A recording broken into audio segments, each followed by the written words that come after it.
MWC 자페어 2022 구인기업 소개 파트 5 다섯 번째 경성 테크놀로지 소개를 시작하도록 하겠습니다. 이번 기업은 좀 독특하게 스타트업 기업이라서 조금 규모가 작긴 합니다만은 앞서 했던 기업들에 못지않은 실적들을 최근에 급속도로 성장을 하고 있는 기업 되겠습니다. 홈페이지는 topkst.co.kr. 회사 이름에서도 유추할 수 있듯이, 예, 경성대학교 출신의 어떤 교수 스타트업 기업이 되겠습니다. 주력은 사회복지, IoT와 만나 가치를 더하다는 그 주제 그대로를 전형적인 청년 창업 기업의 어떤 모습이 되겠습니다. 사이트 들어가 보시면 간략하게 이슈들이 조금 나열되어 있습니다. 설립일이 2018년 5월 18일, 이제 막 5년이 지난 정도의 기업이고요. 해운대구 센텀 중앙로 66번지 센텀 T타워인데 여러 번 사무실을 이전했습니다. 계속 확장해 나가고 있고요. 2021년 기준으로 16억 매출인데 직원 수 51명, 16억 매출이면 위험하지 않나라고 할 수 있지만 그렇지 않습니다. 계속 그 정부 스타트업 기업이다 보니까 정부 프로그램도 많이 참여하고 있고 정부가 추진하는 어떤 사업에 적극적으로 참여 좀 하면서 많은 수익을 올리고 있고요. 기본적으로 소프트웨어 중심 기업이기 때문에 매출을 통해서 기업이 계속 성장하는 충분한 수준의 매출을 올리고 있다고 보여지기도 합니다. 정부 사업을 집중적으로 최근에 많이 수주해서 인력 충원에 그 박차를 좀 가하고 있고 연구 개발을 집중하고 있는 전형적인 스타트업 기업입니다. 사회적 가치 실현, 신가치 창조, 정직, 신뢰 이를 기업 비전으로 하고 있고요.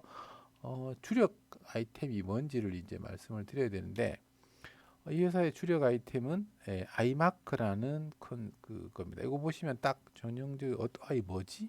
할 겁니다. 제가 이 기업하고 활동을 같이 좀 했었는데요.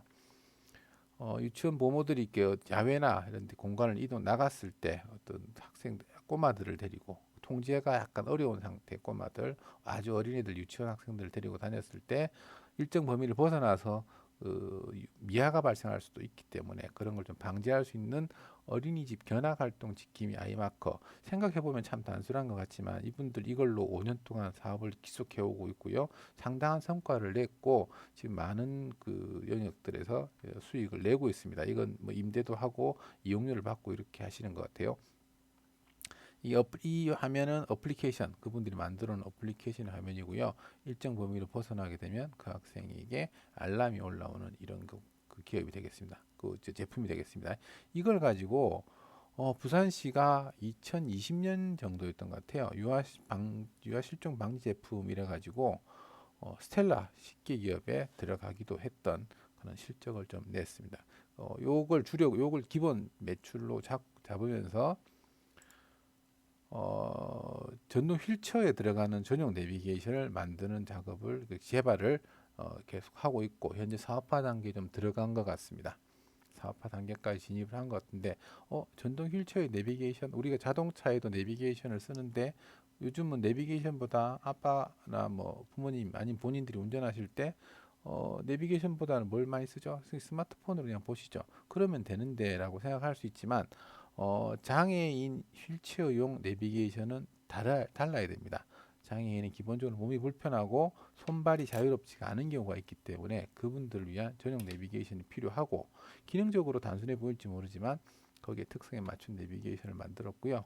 만들어서 제품화를 추진하고 있고 완료 단계에 도달한 걸로 보이고 있습니다. 지금은 주로 최근까지 수행했던 과제들을 이렇게 휠체어를 타고 이동할 때 노면이 불안할 경우 내비게이션의 어떤 역할하고 상관없이 노면이 불안할 경우 전복된다든지 이런 문제가 발생할 수 있죠. 그걸 인공지능으로 판독해서 노면 이상 정보 같은 걸 판독해서 내비게이션에 반영하는 시스템까지 이제 기본 기술 개발 단계 지났고 시스템 고도화 단계까지 들어가 있는 것 같습니다.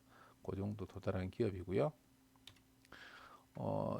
그 제품명이 이게 휠커벨이라는 브랜드를 가지고 있고요. 그 휠커벨을 지역 주민 설명회를 통해서 제품을 출시를 하고 있습니다. 작년 12월에 진행했던 것 같습니다. 이시뉴스의 지역주민 설명회를 통해서 장애인들과 공유하면서 시스템을 판매를 준비하고 있는 듯합니다. 그리고 재작년 IT 기술로 해결합니다. 어린이집 안전 IT 기술로 해결합니다. 그래서 요거 상당한 매출을 올리고 있고 서비스가 확대되고 있는 걸로 그렇게 알고 있습니다. 이 정도면 뭐 제가 앞서 했던 기업들에 비해서 규모는 조금 작지만 급속하게 성장하고 있기 때문에 그래서 어떻게 보면 중기 매출 몇백억 2, 300억 정도 규모의 회사에 못지않은 인원 성장을 하고 있습니다. 사람을 유지하는 것도 쉽지가 않기 때문에 그런 기업들이라서 관심 있게 여러분들의 어떤 새로운 IT 분야의 어떤 새로운 도전을 하고 있는 기업이기 때문에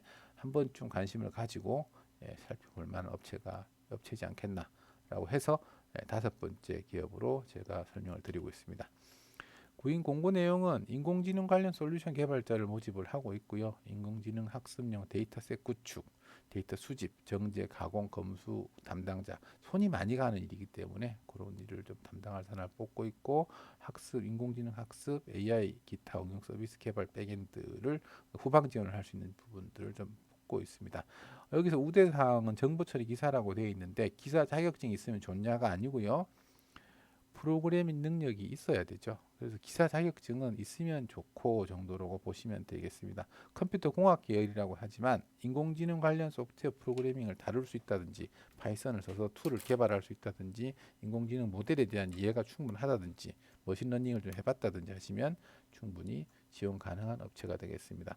근무 조건은 좀 특이합니다. 아침에 10시 출근해서 저녁 7시 퇴근입니다. 아침에 아무래도 개발자의 특성을 그대로 반영한 것 같습니다. 네이버가 이제 이렇게 출퇴근을 하는데 아무래도 조용한 야간 작업이 편안하기도 하고 이제 이 경우를 보시면 식사 문제가 점심, 저녁을 회사에서 이렇게 먹을 수 있는 이런 부분도 있습니다. 자, 급여 수준은 대졸 신입 기준으로 2,700만 원 하고 물결이 오타가 아니고요. 실제 구인 공고에서 사장님이 표시해 준 내용입니다. 2,700이 기준이긴 하나 배정 업무에 따라서 조금 더 책정할 수도 있다. 이런 의미 정도로 보시면 될 것 같습니다. 5번째 기업 경성테크놀로지 마무리하도록 하겠습니다.